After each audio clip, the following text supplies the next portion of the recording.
আসসালামু আলাইকুম রহমতুল্লাহি ওবরাকাতুহ। সম্মানিত দর্শক ও শ্রোতা, যে যেখানে বসে আপনাদের প্রিয় সাক্ষাৎকার দেখছেন, সকলকে জানাচ্ছি আন্তরিক শুভেচ্ছা ও মোবারকবাদ।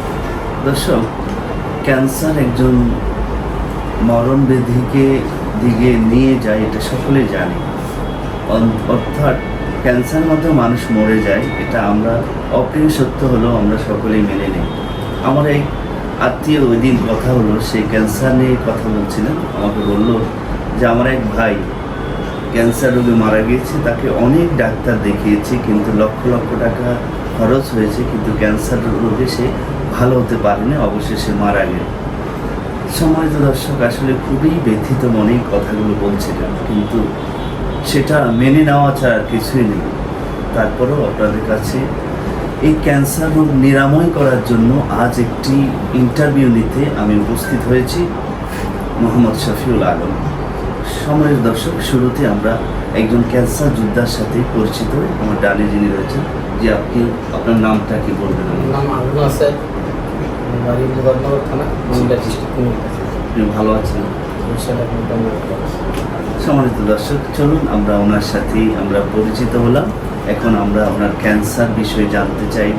উনি 1 মাস অধ্যক্ষ ডাক্তার SM সরওয়ার সাহেবের থেকে ওষুধ খেয়েছে এবং কেমন আছেন আমরা ওনার কাছ থেকে জানবো। জি বলেন আপনি একটু। আমি দীর্ঘদিন বাংলাদেশ চিকিৎসা ছিলাম। চিকিৎসা আমাকে বলছে যে অপারেশন করা লাগবে। আমার এখানে স্থায়ী ব্যক্তিকে বলছে, তো আমি বলি যে না, এটা আমার পছন্দ না। তখন আমি ইন্ডিয়া চেন্নাইতে CMC-তে, বেলুড়ে অ্যাপোলোতে, নাইরুবিতে, ওখানে আমি দীর্ঘদিন 1.5 মাস চিকিৎসা ছিলাম।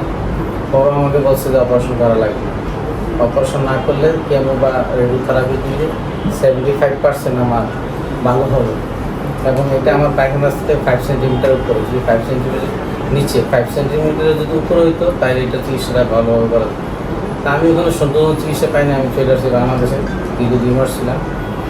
আসার পর আমার এক আত্মীয়র ভাই আমার বাবার জন্য অনেক ওষুধ দিয়েছে। উনি আমার শাশুড়ি ছিল ঢাকা, আমার শাশুড়ির বাসা তালতলা আগারগাঁও। তো ওনার সাথে কথা হওয়ার মাধ্যমে উনি জানতে পারে যে স্যারের কথা, ডক্টর স্যারের কথা। তো উনি আমাকে আবার স্যারের সাথে এখানে নিয়ে আসেন। আসার পর স্যার আমাকে বললো যে ইনশাআল্লাহ আপনি সুস্থ হবে, আপনি দীর্ঘদিন 1 বছর নিয়ে ওষুধ খাওয়া লাগবে, আপনি এখন আপাতত ওষুধ নিয়ে যাবেন। তো আমি স্যার থেকে 1 মাস ওষুধ নিলাম। খাওয়ার পর এখন মোটামুটি ইনশাআল্লাহ একটু ভালোর দিকে আছে। আমি আরও 1 মাস ওষুধ নেওয়ার জন্য আসছি। চমৎকারভাবে বলছিলেন, ধন্যবাদ আপনাকে। আপনি খেতে থাকুন, ইনশাল্লাহ একবার শেষ পর্যায়ে আমরা একজন সুস্থ মানুষ হিসাবে দেখবো, এই আশা এবং প্রত্যাশা ব্যক্ত করছি।